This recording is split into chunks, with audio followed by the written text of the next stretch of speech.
এই দেখেন আজকে সকাল সকাল চলে আসলাম মায়ের মন্দিরে। কেন আসলাম তে দেখতে পারবেন। এই দেখেন রাত্র 12টা বাজে। আজকে হয়েছে আমার মেয়ের জন্মদিন। ছোট্ট একটা কেক দিয়ে ওকে উইশ করেছি আর খুব খুব খুশি হয়েছে। তারপরে সকালে চলে আসলাম মায়ের মন্দিরে, মাকে দর্শন করে মার কাছ থেকে আশীর্বাদ চেয়ে নিলাম। তারপর চলে গেল বাবা ভোলানাথের মন্দিরে, বাবার কাছ থেকেও আশীর্বাদ চেয়ে নিল, বাবাকেও ভালো রাখো, সুস্থ রাখো। তারপর পূজা শেষে এখন আস্তে আস্তে আমরা বাড়ির দিকে রওনা দিলাম।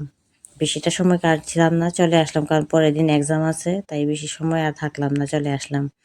বাড়িতে এসে ছোট্ট একটু আয়োজন করলাম, বেশি করতে পারিনি আর কাউকে ইনভাইটও করিনি, শুধু আমরা তিনজনের মধ্যেই সেই সেলিব্রেশনটা হয়েছে। যাই হোক, রান্নাবান্না কমপ্লিট করে এখন দুপুরে খাওয়ারের রেডি হয়ে গেল। তো কেমন লাগলো একটু অবশ্যই কমেন্ট করে জানাবেন। খুব আরও তো বাচ্চা মানুষ, বাচ্চারা সারাটা বছর অপেক্ষা করে কখন ওর জন্মদিন আসবে আর কখন সেলিব্রেশন হবে। বড় ছোট ওরা বুঝে না, ওরা সেলিব্রেশন চাই। ছোট হলেও হবে, বড় হলেও হবে, সেলিব্রেশন চাই আর গিফট চাই। যাই হোক, দুপুরে খাওয়া দাওয়া সেরে ও তো টিউশনিতে চলে গেল বিকালে। আমি তো নতুন কেক বানানো শিখেছি, আপনারা দেখেছেন, আমি ভিডিওতে বলেছি। আমি কেকটা আগে করে বানিয়ে রেখেছিলাম, কিন্তু ডেকোরেশন করে যেভাবে রাখবো ও জানে না। ও টিউশনিতে এসে দেখবো কি রিয়াক্ট দেয়। তাই আমি কিছু বেলুন এনে একটু ডেকোরেশন করে সাজিয়ে রাখলাম, কারণ বাচ্চারা সারাটা বছর অপেক্ষা করে ওর বার্থডে পার্টিটা যাতে সুন্দর হয়। যাই হোক, আমি যতটুকু সামর্থ্য হলো আমার সেভাবে আমি সাজিয়ে রাখলাম। আর দেখি টিউশন থেকে এসে কি রিয়েক্ট দেয়, আপনারাও থাকবেন, দেখতে পারবেন। ঠিক আছে বন্ধুরা, অপেক্ষা দিলাম। আর কারেন্টও চলে গেছে, আমি মোবাইলে ফ্ল্যাশ লাইট দিয়ে ভিডিওটা করছি, এত ক্লিয়ার দেখা যাচ্ছে না। দেখুন, চলে আসলো টিউশন থেকে এসে, তো দেখে খুব খুশি, থাম দেখাচ্ছে। যাই হোক, এখন একটা কেক কাটিং করব, কিন্তু কেক কাটার সময়ও কারেন্টটা চলে গিয়েছিল।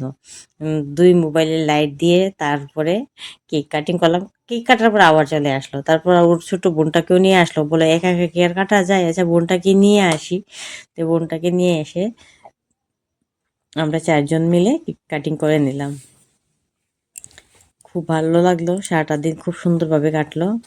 হ্যাপি বার্থডে টু ইউ, বারে হ্যাপি বারে বার্থডে টু এদিন ইউ, আয়ে, উইশডম, বারে হ্যাপি বারে বার্থডে টু এদিন ইউ। গায়ে, তুম আপনারাও জিও আশীর্বাদ করবেন। হাজারো সারাদিন আমার সাল সব সাল পোস্টে আপনারা হে খুব আশীর্বাদ করেছেন, মেরে আসেছিলেন। আরজু। এইভাবেই পাশে থাকবেন হ্যাপি আর আশীর্বাদ বার্থডে করবেন আমার মেয়ে যাতে টু ভালো থাকে, ইউ, সুস্থ থাকে আর মানুষের মতো হ্যাপি মানুষ হয়ে বার্থডে উঠতে পারে। আর টু ওরা কেক ইউ। না খুব পছন্দ, দেখেন কেক কাটিং এর পরে জন্মদিনে কিন্তু কি নিজে নিজে আর কেক খেয়ে দেব ফেলেছে। ও তোমায় কেক খেতে খুব ভালোবাসে। উপহার, তারপর কিন্তু হিন্দি অনলাইনেও নাও আছে, অনলাইনেও কেক ভালোবাসা, খাওয়ানো বাংলাতে হবে। নাও দেখেন, প্যার।